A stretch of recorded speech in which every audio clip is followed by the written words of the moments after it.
सत साहिब सतगुरुदेव की जय।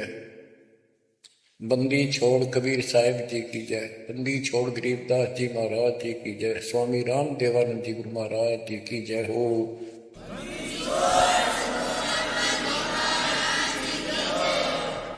सर्व संतों की जय, सर्वभक्तों की जय, धर्मी पुरुषों की जय। श्री काशी धाम की जय, श्री सुब्राणी धाम की जय, श्री क्रोथा धाम की जय, श्री बरवाड़ा धाम की जय। सत्साई गरीब नमो नमो सत्य पुरुष को नमस्कार गुरु की नहीं। सुर नर मुनिजन साधु संतों सर्वसदी। सतगुरु साहिब संत सब दंडवोतम प्रणाम। आगे पीछे मध्य हुए किनको गा कुर्बान। कबीर सतगुरु के उपदेश का सुनिया एक विचार। जय सतगुरु मिलते नहीं जाते नरक द्वार। नरक द्वार में दूत सब करते खेचा तान। उनसे कभू नहीं छूटता फिरता चारों खाने। कबीर चार खानी में भरमता कबहू न लगता तार। सो फेरा सब मिट गया मेरे सतगुरु के उपकार। जय जय सतगुरु मेरे की, जय जय सतगुरु मेरे की। सदा साहिबी सुख से वसियो अमरपुरी के डेरे की। जय जय सतगुरु मेरे की, जय जय सतगुरु मेरे की। सदा साहिबी सुख से वसियो सतलोक के डेरे। बच्चों, उस सतलोक की याद आती है और जिस कारण से ये वाणी याद आती है तो शुक्र मनाया जाता है। आत्मा शुक्र मनाती है कि तुम तो सुख से जीवो, हमने तो कर्म फोड़ लिए। हम तो अपने कर्म भोग रहे हैं, तुम लक्की थे, समझदार थे, इस दुष्ट के बातों में नहीं आए। निर्विकार निर्भय तू ही और सकल वैमा। जी साधो और सकल भमा। सब पर तेरी साहिबी, सब पर तेरी साहिबी। तुझ पर साहिब ना निर्विकार निर्भय। आप अमर कथा सुन रहे हो, सत्यनारायण कथा सुन रहे हो, और आप कहीं भी बैठे हो, दाता ने कैसी दया कर दी। चलते फिरते बैठकर परमात्मा का गुणगान सुनो। बच्चों, ये सत्संग जो है ये आध्यात्मिक पढ़ाई है, ये आध्यात्मिक शिक्षा है। इसको समझने के लिए भी काफी समय की आवश्यकता है। जैसे बच्चे स्कूल जाते हैं, यानी 15-16 वर्ष तक तो वो टोटली फ्री होते हैं। अपनी पढ़ाई करो, ट्यूशन लगवाओ, क्लास में पढ़ो। तो ऐसे करते करते वो विद्वान बन जाते हैं, डॉक्टर बन जाते हैं, इंजीनियर बन जाते हैं और बड़ी बड़ी शिक्षाएं प्राप्त कर देते हैं। इसी प्रकार आपको ये आध्यात्मिक लेक्चर अटेंड करते रहना चाहिए। संसारिक काम भी करो, शिक्षा ग्रहण भी करो, लेकिन ये शिक्षा साथ जरूर ग्रहण करो। इसके बिना सब व्यर्थ है। वो तो सिर्फ पेट के लिए, रोजी रोटी के लिए जो भी कर्म हम करते हैं सब रोजी रोजगार के लिए होता है, और वो रोजगार हम करते करते नुकसान हो जाता है। सब कुछ करते करते हानि हो जाती है, कोई लाभ नहीं मिलता। इधर कमाते हैं उधर रोग हो जाता है, यहां से कमाया उधर खत्म हो गया। तो परमात्मा के चरणों में आने के बाद, इसकी शरण आ जाने के बाद, तो ये इस तरह के कष्टों को कम कर देगा। परमात्मा की महिमा भी ना सुने, भक्ति ना करें और काम में ज्यादा ध्यान दें, कभी नुकसान ना हो जाए। और वो करते करते हो जाता है, फिर घर के रहते ना गांठ के। इसलिए काम अवश्य करो, पर इसमें नागा ना करो। परमात्मा की महिमा अवश्य सुनो और भक्ति डेली करो, सुबह दोपहर शाम के परमात्मा की स्तुति। आजकल तो अनपढ़ भी कर सकते हैं, मोबाइल घर घर है, उसमें लगाओ आरती सुबह दोपहर शाम की, आराम से सुनो, काम भी करते रहो। खाना बना रहे हो, आरती चल रही है, बहुत बढ़िया, ध्यान आरती में रहेगा। जैसे ड्राइवर गाड़ी चलाते हैं, ड्राइविंग तो बहुत सावधानी का काम होता है, लेकिन उसमें बातें करते रहते हैं, वो चलाता भी रहता है। इसी प्रकार इस समय का ऐसे सदुपयोग करो, सुमन भी करो, गाड़ी भी चलाओ, तो आरती भी लगा लो, उसके अंदर चलते रहो, सुनते रहो। तो परमात्मा ने आपके ऊपर रजा करने में कसर नहीं छोड़ रखी। और अब आप भी चौकस हो जाओ, सतर्क हो जाओ, समर्पित और दृढ़ हो जाओ। बच्चों, अपने को अपने घर का ज्ञान हुआ, अभी तक तो हमारे को अध्यात्म का सिर पैर भी ज्ञान नहीं था। और जब तक बच्चों हमें विश्वास नहीं होता कि परमात्मा कौन है, इसका प्रमाण कहाँ है, कहाँ प्रूफ है, और हमारी आत्मा इस बात को नहीं स्वीकार कर लेती क्या सचमुच यही सत्य है, तब तक हम भक्ति भी करते रहते हैं और आत्मा अस्थिर रहती है, मन अस्थिर रहता है। कोई भी कोई साधना बताता है, हम उसी को करने के लिए तत्पर हो जाते हैं। वो पहले वाली तो छोड़ते नहीं, और भी शुरू कर देते, क्योंकि हमें चाह है परम पिता की। हमें इस बात का एहसास है कि एक शक्ति है जो हमारे दुखों का निवारण करती है, किस्मत से भी अलग देती है। किस्मत में दुख आया, प्रारब्ध में कष्ट हुआ, तो हम उसके निवारण के लिए किधर झाड़ फूक वालों के पास, कहीं हाथ दिखाने गए, कहीं पहाड़ों पर किसी ने बताया वहां गए, व्रत रखने को कहा वो रखा। हमने हर तरह से कोशिश की कि कोई सुख प्राप्त हो, ज्यादा धन प्राप्त हो, लेकिन ऐसा कुछ नहीं हुआ। वैसे कभी इत्तेफाक से कोई दाव लग गया, कोई हटकर कोई ऐसा लाभ होता दिखा हो गया, वो होना तो था कर्म का, प्रारब्ध में आ गया कोई और वो सूत बैठ गया, और हम और दृढ़ हो गए उन्हीं पूजाओं पर, उन गलत साधनाओं पर जो गीता में मना कर रखा है। दास अपनी बताता है, ये आपके साथ भी अवश्य हुई है, आपको अब एहसास होगा।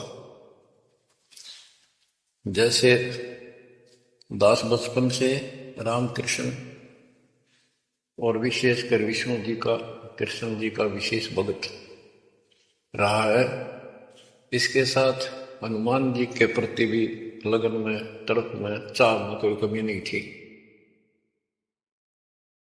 इस कारण से मंगलवार का व्रत रखना, किसी ने बता दिया कि रूद राजस्थान में सालासर एक स्थान है जहां पर हनुमान जी का बहुत प्रसिद्ध मंदिर है और वहां जाने से सारे सुख हो जाते।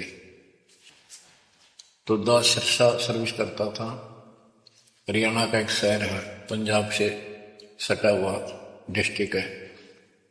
वहां से पता चला तो दास बैठ के ट्रेन में सालासर पहुंचा, शुरू उतरा वहां से अन्य साधनों से। वहां एक छोटा सा गांव सालासर, वहां एक छोटा सा मंदिर और उसमें एक पत्थर की मूर्ति, उसकी शक्ल भी ठीक सी कोई ना, हनुमान का आइडिया लगाया जाता। उस समय यह सन 1978 की बात है। ऐसा कोई वहां पर ज्यादा भीड़ नहीं होती थी। हम सुबह आराम से दर्शन कर लेते थे। हद से हद 500-400 आदमी जाते थे। फिर देखते देखते 10 साल में वहां पर टेढ़ी मेढ़ी लाइन बनने लगी, यानी 4-4 घंटे में नंबर आने लग गया। और उस दौरान जैसे भी कोई राहत मिली, जैसे सर्विस लगी, पढ़ते थे, पास होते चले गए, हनुमान जी और श्री कृष्ण की जय जयकार। और जैसे हम पढ़ते थे, पास होते चले गए। तो ये श्रेय अपने इन इष्ट देवों को मानते थे जो एक से अनेक थे। श्री विष्णु भगवान, कृष्ण जी, श्री राम जी और हनुमान जी, शंकर भगवान जी। यानी शंकर भगवान जी कोई पीछे नहीं रखते थे। और ये बता रखा था अगर माँ की भक्ति नहीं करनी, इसको विशेष ध्यान नहीं देते थे इसके ऊपर। फिर भी पास हुए, सर्विस लगी, पुत्र प्राप्त हुआ, फिर पुत्री संतान होती चली गई।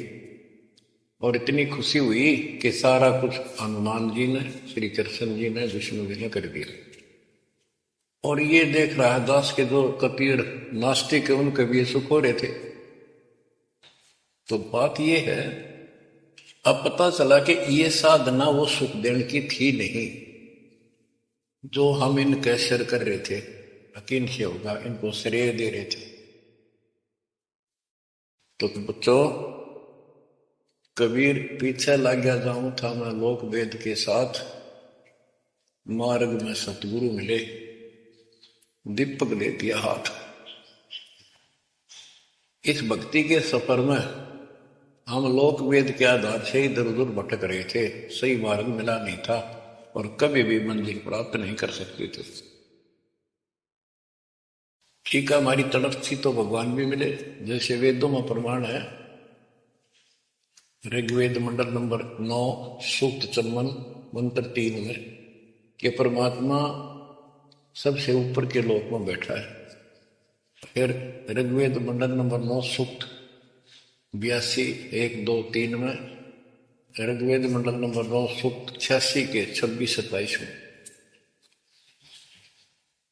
तो ये बताते हैं कि परमात्मा अच्छी आत्माओं को मिलता है, वहां से गति करके नीचे आता है, उनके संकट दूर करता है, उनको सच्ची राह दिखाता है अपने मुख कमल से। ऋग्वेद मंडल नंबर 9 सूक्त 96 के 16 से 20 तक, ऋग्वेद मंडल नंबर 9 सूक्त 94 का मंत्र 2, 95 का मंत्र नंबर 1, इन सब में मिलाकर एक निष्कर्ष निकलता है कि परमात्मा ऊपर से गति करके आते हैं और यहां अच्छी आत्माओं को मिलते हैं। एक कविता काव्यनों यानी लोकोक्तियों, शब्दों, वाणियों, साखियों के माध्यम से अध्यात्म ज्ञान अपने मुख कमल से बोलकर सुनाते हैं। और वो एक कवि की तरह आचरण करते हुए वर्जम घूमते फिरते और अपने मुख कमल से वाणी बोल करके भक्ति की प्रेरणा करते हैं और गुप्त भक्ति के, परमात्मा की साधना के गुप्त मंत्रों को आविष्कार करते हैं, मंत्रों का आविष्कार करते हैं। जैसे गरीबदास जी ने बताया है, कबीर साहब बताते हैं, गरीब सो हम शब्द हम जग में लाए, सार शब्द हमने गुप्त छुपाए। यानी सोहम शब्द किसी भी ग्रंथ शास्त्र में, जिनको हम शास्त्र मानते रहे हैं 600 साल पहले पहले, उनमें नहीं है। और सोहम नाम का प्रचलन बहुत पहले से चल रहा है, पर इन किताबों में नहीं था। क्योंकि कबीर साहब कहते हैं, हम बैरागी ब्रह्म पद सन्यासी महादेव, सोहम मंतव्य शिव जी को करे हमारी से। उनको ज्ञान समझा सबको। ज्ञान इतना गजब का है, एक बार आत्मा जरूर पकड़ लेती है और नाम की भी इच्छा करती है, तो उस समय जब परमात्मा अपने ज्ञान सुना रहे होते हैं, काल निकल जाता है उस आत्मा से, और आत्मा ध्यान से सुनती है, सत्य मान लेती है। तो इन्होंने ब्रह्मा जी ने, विष्णु जी ने, शिव जी ने सबने नाम दे दिए। इनमें सॉफ्टवेयर लगा दिया परमात्मा ने। विष्णु जी में हरियम का, शिव जी में सोम का, ब्रह्मा में ओम का, और वही आज हमारे को लगा दिया। अब हम अपना काम इनसे डायरेक्ट ले रहे हैं। तो कहने का भाव ये है कि जिस समय परमात्मा अपना ज्ञान सुनाते हैं, काल भाग जाता है। परमात्मा के वहां से आते ही काल प्रवेश कर जाता है, उनकी बुद्धि को फेर देता है। इसी कारण से दोबारा इन्होंने परमात्मा की वाणी सुनी नहीं, विचार नहीं सुना, और ये धोखा खा गए। हमने भी बहुत बार धोखा खा लिया, शंखों बार हम ये कष्ट उठा चुके और ये धोखा खा चुके, अपने भगवान को छोड़कर इन बकवादा में बड़े रहे। मानुष जन्म पाएकर खोवे, सतगुरु विमुखा युग युग रोए। बच्चों, गिरीश सतगुरु संगत छोड़कर लाख वर्ष जप कीन, इंद्रिय क्रम ना मोक्ष हुआ, अरे काल के आदि। जैसे आपको बार बार समझाया जाता है कि सतगुरु से विमुख होने के बाद हम आज से 600 वर्ष पहले परमात्मा से विमुख हुए थे। उसके बाद हम पता नहीं किन किन धर्मों में जन्मे, कभी भक्ति की, कभी ना की। भक्ति करते थे और भक्ति ही नहीं थी, लेकिन मालिक फिर भी हमें उन प्रत्येक मानव शरीर में मिले हैं और सच्ची राह दिखाई है। हमने कुछ दिन की साधना अवश्य की है, फिर छोड़ दी, और जिसके कारण परमात्मा हमें चार्ज कर गए। उस चार्जिंग के कारण आज तक आपके हृदय में मालिक की चाह और भक्ति की तरफ बनी हुई थी, और मनुष्य जीवन मिलते रहे। क्योंकि हम 600 साल पहले गुरुद्रोही नहीं हुए थे, सतगुरु विमुख हो गए थे। सतगुरु विमुखा युग युग रोवा, मानुष जन्म पाकर खोवा। एक उदाहरण देता हूं। एक राबी नाम की लड़की, जिसको राबिया भी कहा, मुसलमान धर्म में जन्मी। वह पिछले सतयुग से मालिक के उनके साथ लगे थे, अपनी बेटी को, अपनी आत्मा के।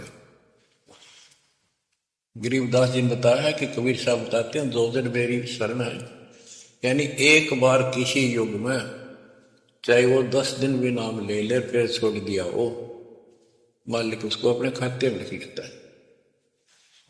और फिर उसको धीरे धीरे धीरे धीरे, देखो अपने पिता को, देखो हमारे लिए कितना कष्ट उठा रहे, उसको धीरे धीरे चार्ज करते रहते हैं, चार्ज करते रहते हैं, भक्ति की तरफ जन्म जन्मांतर बढ़ाते रहते हैं। उसी कर्म अनुसार, उसी क्रिया में वो लड़की आत्मा राबी बनी हुई थी। लड़की मुसलमान घर में जन्म था, 12-13 साल की बेटी थी, भेड़ बकरियां चरा रही थी। और वो सारी सृष्टि के रसनहार हमारे पिता अपनी बेटी के लिए उस जंगल में पहुंच गए, घास फूस पर बैठ के जाकर बेटी के पास मुसलमान धर्म जिंदा का रूप बनाया।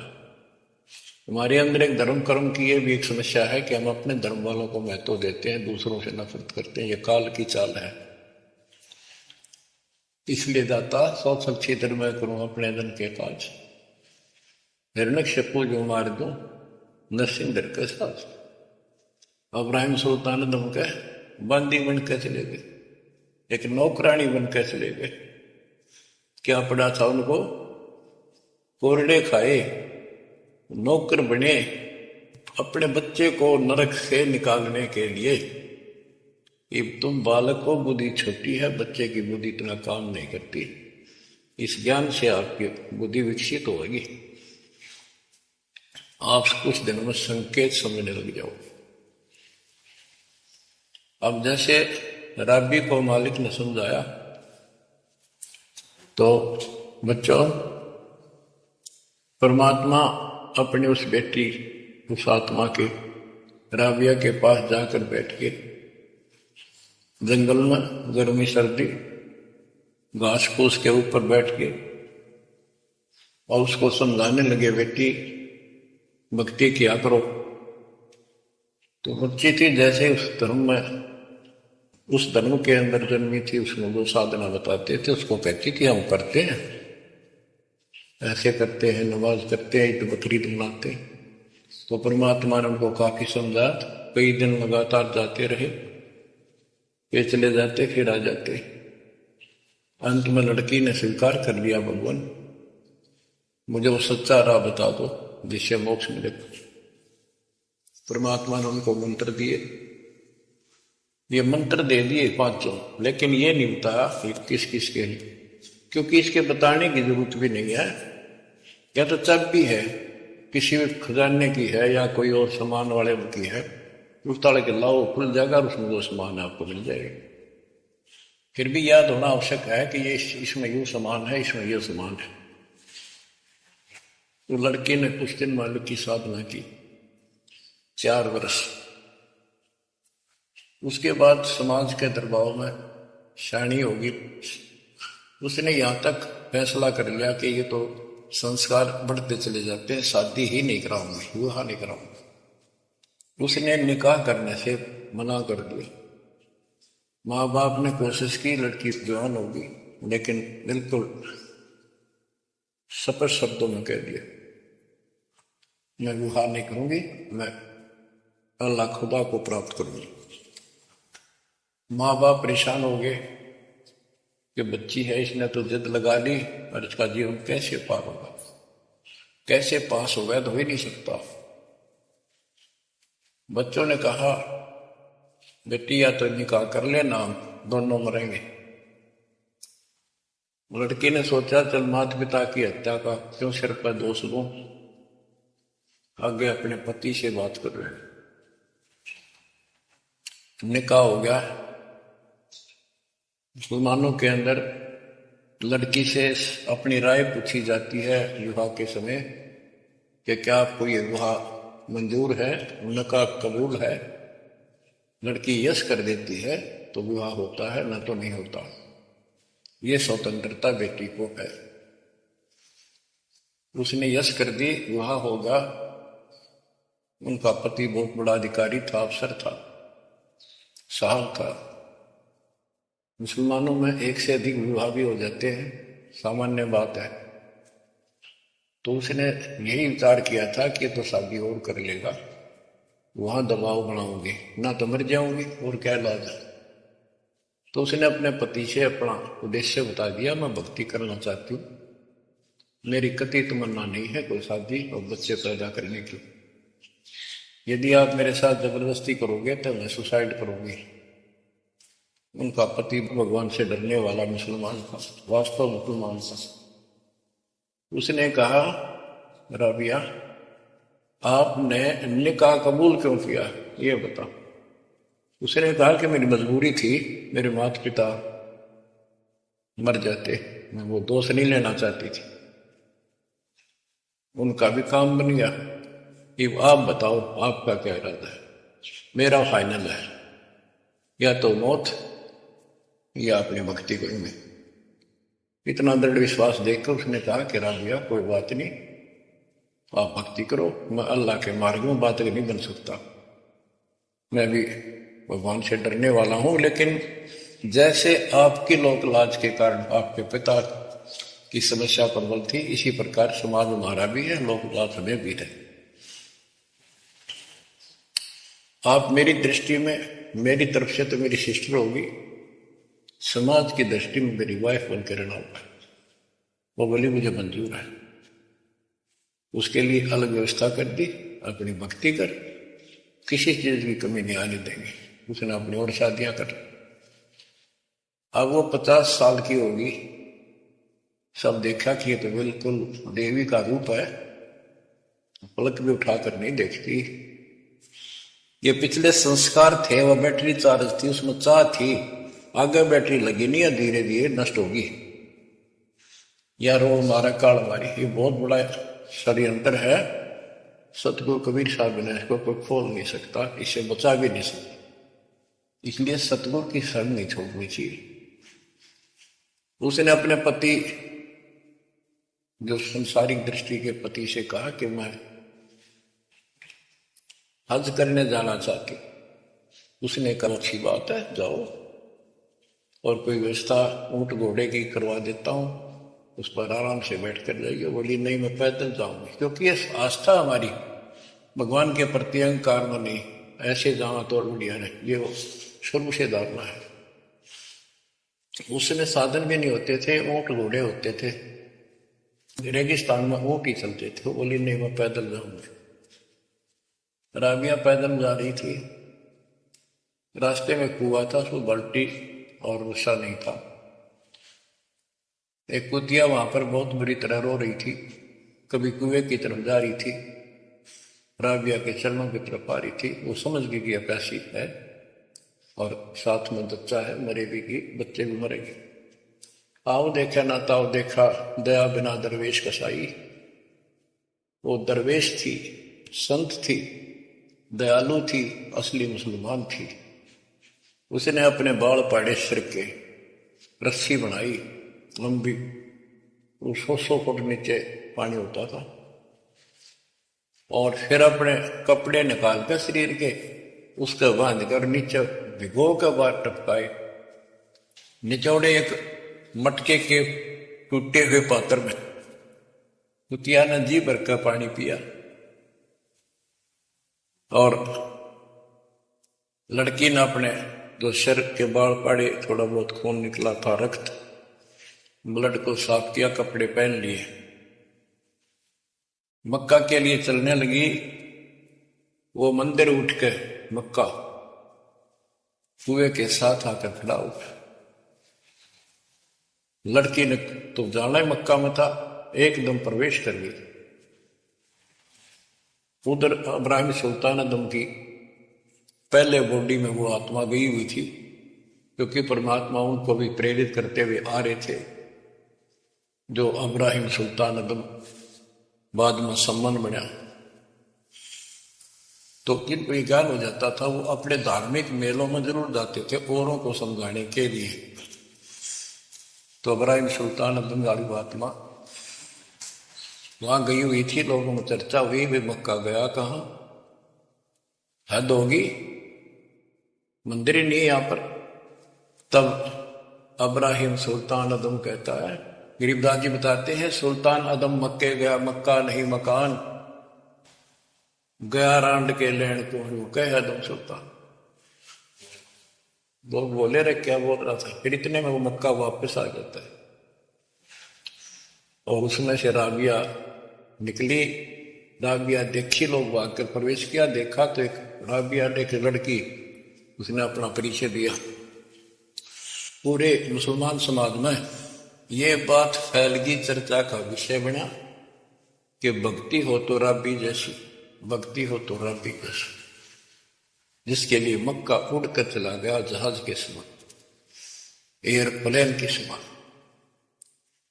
तो वह हज के लिए गए हुए व्यक्ति इब्राहिम सुल्तान से बोले, अरे भले आदमी, तो एक देवी को क्या कह रहा था, गया रांड के लेने को, नो कह तुम सुल्तान, एक नकमी आत्मा को यो मक्का लेने गया है। तेरा तो भाई दिमाग खराब हो गया, इसी देवी के बारे में ऐसे शब्द बोले, तुझे पाप लगेगा, दोजख में जाएगा। तब उसने उनको बताया, ये कभी आत्मा इसके लिए आए थे, इसको वहां मिले थे ऐसे ऐसे, और इसने वो सत भक्ति छोड़ दी, क्योंकि परमात्मा साधु रूप में कहीं प्रकट हो जाते हैं, ये उनका एक नियम है, अच्छी आत्माओं को मिलते रहते हैं। इब्राहिम सुल्तान वाली आत्मा को बताया था कि ऐसे एक राघवी नाम की बेटी है, उसको भी मैंने ज्ञान दिया, पर नालायक ने वह भक्ति छोड़ दी, दुख पाप में। तो उसने बताया कि इसको सत भक्ति मिली थी, जड़े डोना ही है, उस पिछली साधना के कारण ये सब कुछ हो रहा है। परंतु उन लोगों के आबन में कहाँ समाने वाली थी यह बात, तो अक्षरों में। उस जीवन को पूरा करके वो लड़की, वो आत्मा अगले जन्म में बांसुरी नाम की लड़की बनी, जन्म हुआ। धार्मिक शब्द सुनाया करती थी, बड़ी परमर्थ की प्रेरणा थी, उसमें भी अनमैल रही। और यहां तक विचार कर लिया कि ये सुना है मक्के में जो मरता है वो सीधा जन्नत में जाता है, स्वर्ग में। तो इससे बड़ी अवसर कहाँ मिलेगा, वरदोस्ता होगी। मक्के में अपनी गर्दन काट दी और चढ़ा दी, सब जगह ये चर्चा होगी, भाई बांसुरी तो जन्नत में जाएगी, सिद्ध दरवाजे खुले। अब बताओ, वो तो लोकवेद था, तत्व ज्ञान क्या कहता। उसके बाद वो लड़की अगले जन्म में फिर लड़की रूप में जन्मी, युवा होकर वैश्या का जीवन दिया, सारा जीवन गंदे कर्म करो, एक भी अच्छी सोच नहीं थी, छोड़ दिए कर्म काल ने। मानुष जन्म पाकर खोवे, सतगुर विमुखा युग युग हो। वो फिर मर गई उस गंदे जीवन को भोग, पाप इकट्ठे करके ढेर लाख। उस 3-4 साल की साधना से उसको मनुष्य शरीर मिलते रहे। उस दौरान परमात्मा ने कोशिश की, लेकिन वो रंग में रंग चुकी थी। बांसुरी वाले में खुद गायक बन गई, लोग प्रशंसक हो गए, बड़े बड़ी अल्लाह का ज्ञान सुनाती है। और वैसा बनने के बाद उसी कर्म वैसे फूट लिए, अच्छे बात समझ नहीं आई। वो फिर मृत्यु को प्राप्त हुई, वैसा का जीवन, गणका का जीवन वो कर, फिर वो शेख तकी नाम के एक धार्मिक मुसलमान पीर के घर जन्म लिया बेटी के। 11 वर्ष की 12 वर्ष की आयु पूरी करके वो मर गई, समय संस्कार पूरा हुआ। परमात्मा कहते हैं, सो चल छिदर मैं करूं अपने जन के काज, उस आत्मा को फिर अपने चरणों में लेना था, अपनी प्यारी आत्मा। जो जन मेरी शरण है ताका हूं मैं दास, केल के लाग्या करूं जब लग दखती आकाश।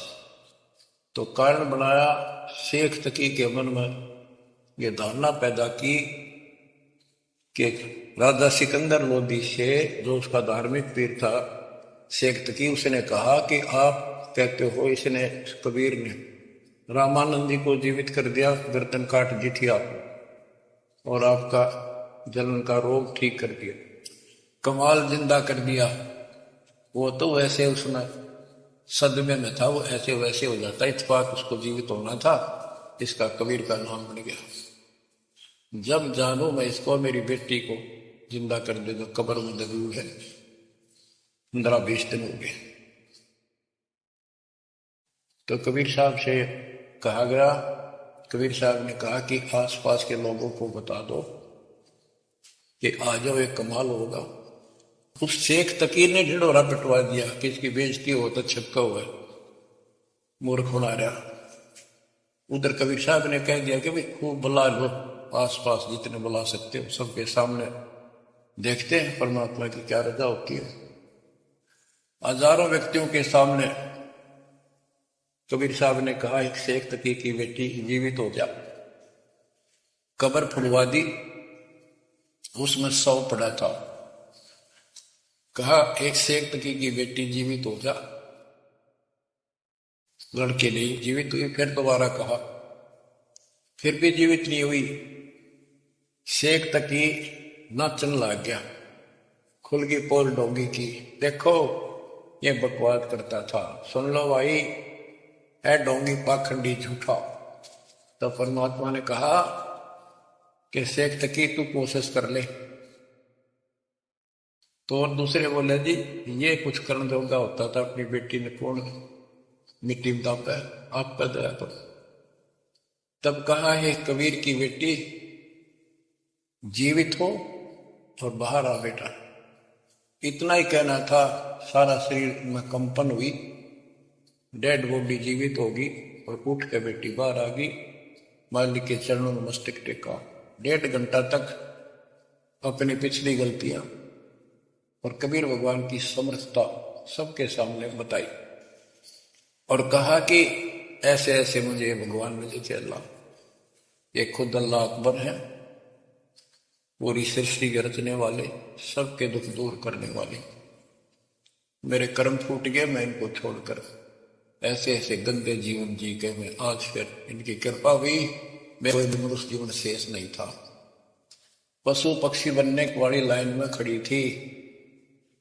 ये परमात्मा वहां पहुंचे और धर्मराज के दरबार से मैं मुझे पेश किया, वहां से मेरे कागज निकाल दिए और मुझे साथ लेकर यहां के छोड़ा है। बोला सतगुरु देव की जय हो, बुद्धि छोड़ कबीर साहिब की जय हो।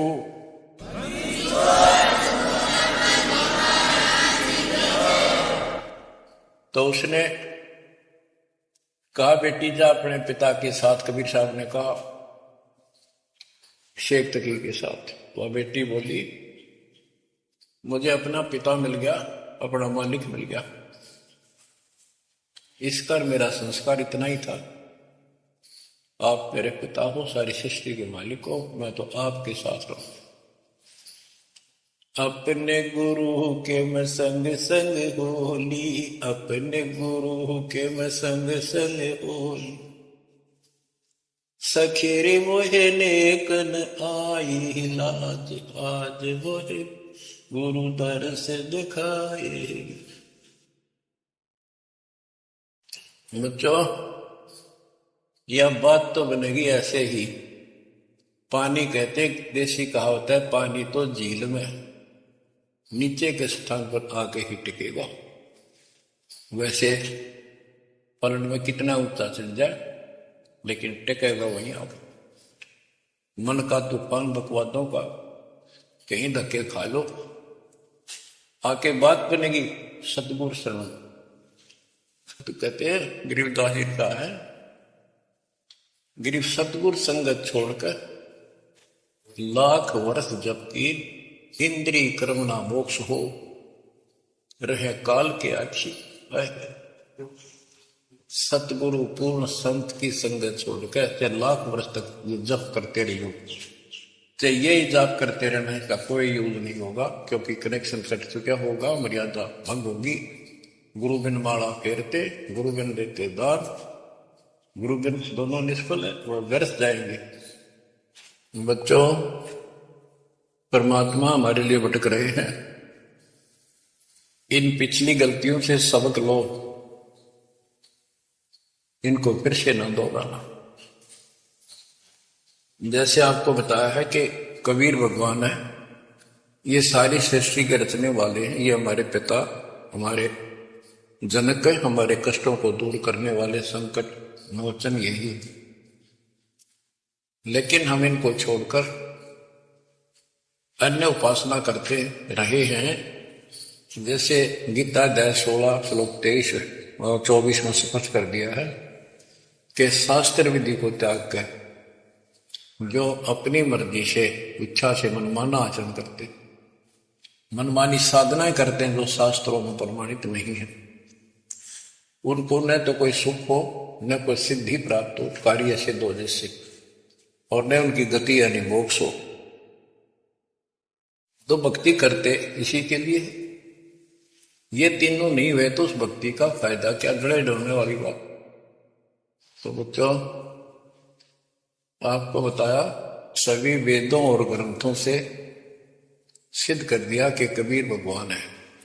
वेदों को तो पूरा विश्व मानता है और हिंदू समाज तो इस पे कुर्बान है। उसके बाद दूसरा नंबर गीता, वेदों से भी प्रथम आ चुकी है वर्तमान में, क्योंकि इसमें ज्ञान बिल्कुल संक्षिप्त में और बहुत तिरपाई सीरीज में।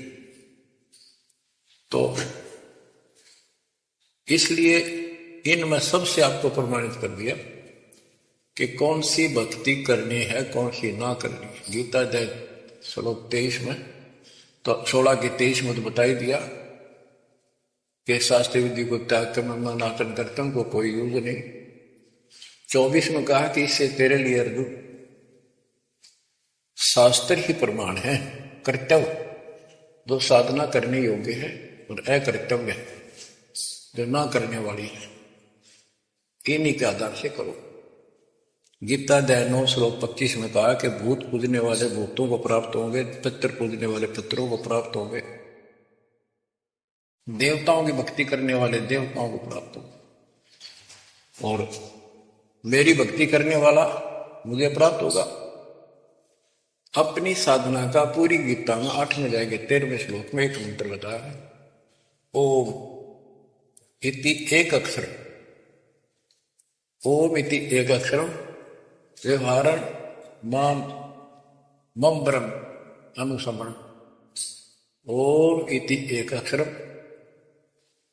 मम मम ब्रह्म यह पर्याप्ति तजन देव से याति परमात्मा। मुझ ब्रह्म का केवल एक ही मंत्र है जिसका जाप करना अंतिम शास्त्र जो इसकी साधना करता है वो मेरे से इस ओम से प्राप्त होने वाली गति को प्राप्त होता है। वो गति कौन सी है, इसके लिए आपको, क्योंकि ये एक लेक्चर है, पीरियड है जो दास आपको दे रहा है, और इसमें टीचर पहले दिन से लेकर 1 साल तक यह पढ़ावा है, तब जाकर के बच्चों के दिल में स्वभाव से 100 बार पढ़ा ले तो भी पढ़नी पड़ती है, तभी उसके ऊपर विश्वास होता जाता है, वो हृदय में जम जाती है। श्री देवी भागवत के 6ठे सकंद में हिमालय राजा को वो देवी का परम भगत था, कुछ बातें नहीं हो रही थी, तो उसने कहा मुझे मोक्ष दो। धन तो बहुत दे दिया आपने, तो उसने कहा मोक्ष ये झूठ बोले ने ज्ञान तय नहीं, और उस भक्ति का ज्ञान इनको, क्योंकि उन्हें वो खत्म कर दिया जो मूल ज्ञान था, सूक्ष्म वेद का वो पार्ट हिस्सा। तो इसने कहा कि ओम का जाप कर। राजा हिमालय से श्री देवी ने कहा, दुर्गा ने, ओम का जाप कर और सब बात छोड़ दे, वो ब्रह्म दिव्य आकाश रूपी ब्रह्म लोक में रहता, उस ब्रह्म को प्राप्त हो जाओगे, तुम्हारा कल्याण हो। गीता अध्याय 8 श्लोक 16 में बताया है कि ब्रह्मलोक में गए वे भी सब पुनरावृत्ति में है। गीता चारों वेदों का सारांश है, ये वेद है। जितना इसमें वेदों वाला ज्ञान है वो सत्य है, कुछ काल ने अपना मिलावटी किया है, वो अलग दिखाई देता है, वो केवल युद्ध कराने के लिए अटकलबाजी इसने की है, और बीच में अपना तड़का भी लगाया है। वो साफ निर्णय हो गया, क्योंकि सूक्ष्म वेद सब कुछ है, उससे सब ये छट गया अलग अलग से, ये गलत है ये ठीक है। तो ब्रह्मलोक में गए वे भी पुनरावृत्ति में पुनर्जन्म होता है। गीता अध्याय 4 श्लोक 5 में इसने स्पष्ट कर दिया, तुम तेरे मेरे बहुत जन्म हो चुके हैं, तू नहीं जान समझ। गीता अध्याय 2 श्लोक 12 में यही 10 के 2 में बताया कि मेरी उत्पत्ति तो हुई है, लेकिन ये ऋषि देवता नहीं जानते, क्योंकि ये मेरे से उत्पन्न हो। फिर उस ज्ञान को, जैसे जहां से शुरुआत हुई थी कि परमात्मा सतलोक से सबसे ऊपर के लोक में रहता, वहां से चलकर गति करके आता है, अपना सच्चा जातम ज्ञान खुद बोलकर बताता है। गीता अध्याय 4 श्लोक 32 में ये कोड वर्डों में है गीता ज्यादातर, उसमें बताया कि जो ज्ञान ब्रह्मणे मुखे सचिदानंद घन ब्रह्म ने अपने मुख कमल से बोली वाणी में बोला है, उस वाणी में संपूर्ण विस्तार के साथ लिखा है, उससे ये पूर्ण मोक्ष हुआ, फिर कभी जन्म मरण नहीं होता। उसके बारे में 4थे अध्याय के 34वें श्लोक में कहा है कि उस ज्ञान को तत्वदर्शी संतों के पास जाकर समझ, उनको दंडवत प्रणाम करने से, कपट छोड़कर उनकी सेवा करने से वो तत्वदर्शी संत जे तत्व ज्ञान का उपदेश करेंगे। गीता अध्याय 15 श्लोक 1 में स्पष्ट कर दिया है, जो इस उल्टे लटके हुए संसार रूपी वृक्ष की के सभी विभाग का नारा नारा ज्ञान बता देता, सभी विभागों का पाठशाला सवेदवित वो वेद के तात्पर्य को जानने वाला है। गीता अध्याय 15 श्लोक 4 में कहा है कि उस तत्व ज्ञान के प्राप्त होने के पश्चात उस तत्व ज्ञान रूपी शस्त्र से इस ज्ञान को काट कर, यानी तत्व ज्ञान को ठीक से समझकर उसके पश्चात परमेश्वर के उस परम पद की खोज करनी चाहिए, जहां जाने के बाद साधक फिर लौटकर संसार में कभी नहीं आते। और उसी की भक्ति करो जिसने सारे संसार रूपी वृक्ष को बनाया है, सृष्टि रची है। बच्चों, ये है वो तत्व ज्ञान, ये है वो मूल ज्ञान, सार ज्ञान, निष्कर्ष निकाल के रख दिया गया है। अब गीता बोलने वाले ने कहा है कि उस तत्व ज्ञान के अंदर सब कुछ निष्कर्ष है, उसको समझो। यही कुरान शरीफ के अंदर, कुरान मजीद के अंदर सूरत फुरकानी 25 आयत 52 से 59 में यही स्पष्ट किया है। वो कबीर नाम का परमात्मा है जिसने सारी सृष्टि रची, जिसने सब आपको संतान माता पिता का रूप दिया, सबके कर्मों को वो काटने वाला है, सबके कर्मों को ठीक से जानता है। 6 दिन में सृष्टि रच के जो 7वें दिन तक प्रजा विराजा, उसकी खबर किसी बाखबर से पूछो। गरीबदास जी कहते वेद कतेब एक है भाई, और वेद कतेब का ज्ञान है दूर, वो संतों का मार्ग दूर।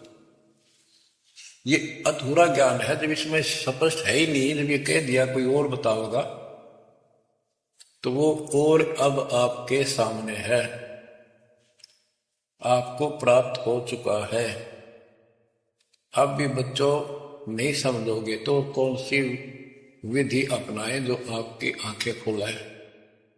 कबीर द्वार धनी के पड़ा रहे, धक्के धनी के खावे, 100 काल ही पर द्वार छोड़ नहीं जाए। अब आपने इतना करना है, इस ज्ञान को समझकर मालिक से दूर ना होना, सतगुरु विमुखा मत हो जाना।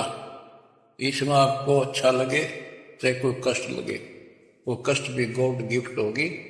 हो सकता पता नहीं कौन सा पाठ सा कष्ट आपका हल्के में चल रहा हो, पर जल्दी ना करा करो। और तो धरती पर कहीं जा रही हो तुम्हें कभी राहत नहीं मिलेगी। तो बच्चों, मानत ना मन मोरा साधो, मानत ना मन मोरा रे, बार बार मैं ये समझाऊं जग में जीवन थोड़ा रे, बार बार मैं ये समझाऊं जग में जीवन थोड़ा। दुविधा दुर्मति चतुराई में जन्म गया नर तोरा रे, अब भी आने में लो सत्संग में, करो गुरु ज्ञान पर गौरा रे। अब भी आने में लो सत्संग में, करो गुरु ज्ञान पर गौरा रे। शरण पड़े को गुरु संभाले, जाने का बालक भोला रे। कहे कबीर तुम चंचत राखो, जो सुई में डोराए। कहे कबीर तुम चंचत राखो, जो सुई में डोरा रे। मानत ना मन मोरा साधो, मानत ना मन मोरा रे, बार बार मैं ये समझाऊं जग में जीवन थोड़ा। बच्चों, जैसे धागा सुई में चिपका रहता है, ऐसे लटके रहियो परमात्मा के दास के चरणों, मोक्ष मिलेगा। सत्साहिब सत्साहिब।